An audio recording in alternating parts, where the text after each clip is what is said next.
कभी सोचा है देहरादून को देहरादून क्यों बोलते हैं? देहरादून दो वर्ड्स को मिलाकर बना है। एक है डेरा, एक है दून। दून का मतलब होता है वैली जो कि पहाड़ों से सराउंडेड है, और डेरा डेरा का मतलब होता है कैंप। देहरादून में 17th सेंचुरी में 7th सिख गुरु गुरु हर राय जी के एल्डर सन जो कि थे गुरु राम राय जी, उन्होंने यहाँ पर डेरा डाला था। बेसिकली देहरादून उनका रेस्टिंग प्लेस बना था, इसलिए देहरादून को देहरादून बोला जाता था। समय के साथ उस नाम को चेंज करके देहरादून से देहरादून कर दिया गया।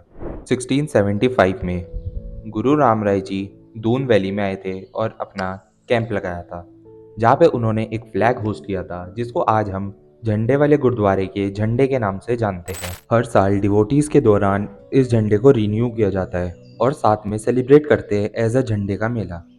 सिर्फ इतना ही नहीं, श्री गुरु राम राय जी ने यहाँ पर मेडिटेशन भी किया था और उनके फॉलोअर्स को बहुत स्पिरिचुअल नॉलेज भी दी थी।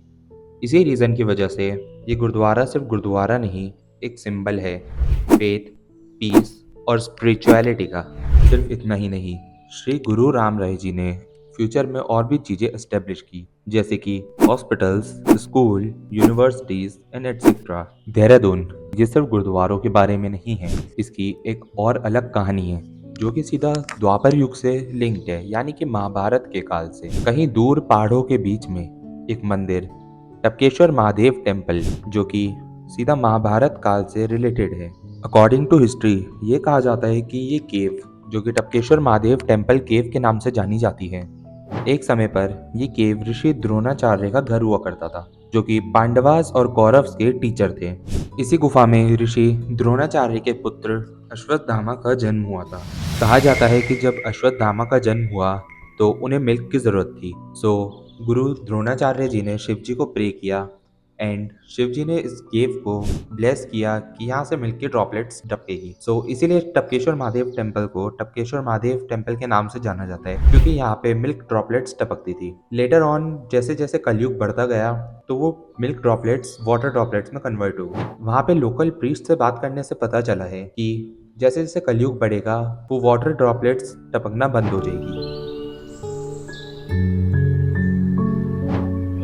टपकेश्वर के नाम से यहाँ पर जाना जाता है, और जो टपकेश्वर महादेव स्वयंभू नेचुरल है, वो जो टपकेश्वर महादेव है ना वो नेचुरल है, और गौरी शंकर ये भी नेचुरल है स्वयंभू के सामने।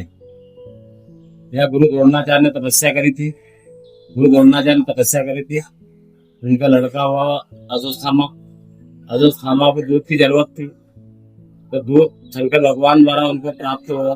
दूध की धारा पड़ती थी पहले, और आप कलयुग के हिसाब से जल तपकना से समय बहुत ये हो गया, और ये गुफा वगैरह जो भी है सब नेचुरल है। सिर्फ इतना ही नहीं, और भी बहुत कुछ है देहरादून में एक्सप्लोर करने के लिए, जैसे कि सहस्त्रधारा, रॉबर्स केव और भी बहुत सारी जगह। लेकिन एक बहुत प्रसिद्ध जगह है जो कि है मसूरी। मसूरी को क्वीन ऑफ हिल्स के नाम से भी जाना जाता है। क्वीन ऑफ हिल्स इसलिए क्योंकि वहाँ पे विंटर्स के टाइम पे एक एटमॉस्फेरिक फिनोमिना विजिबल होता है जिसको हम विंटर लाइन बोलते हैं। ये फिनोमिना मिड अक्टूबर से लेट जनवरी तक ही दिखाई देता है। सिर्फ इतना ही नहीं, वो फिनोमिना ओवरऑल वर्ल्ड में सिर्फ दो जगह से विजिबल है, जिनमें से एक मसूरी और दूसरा है Alps of Switzerland, basically Switzerland में। ड्यू टू टाइम लिमिटेशंस इस वीडियो में बस इतना ही बता पाया हूँ, वरना देहरादून में बहुत सी कहानियाँ छुपी है और बहुत से राज।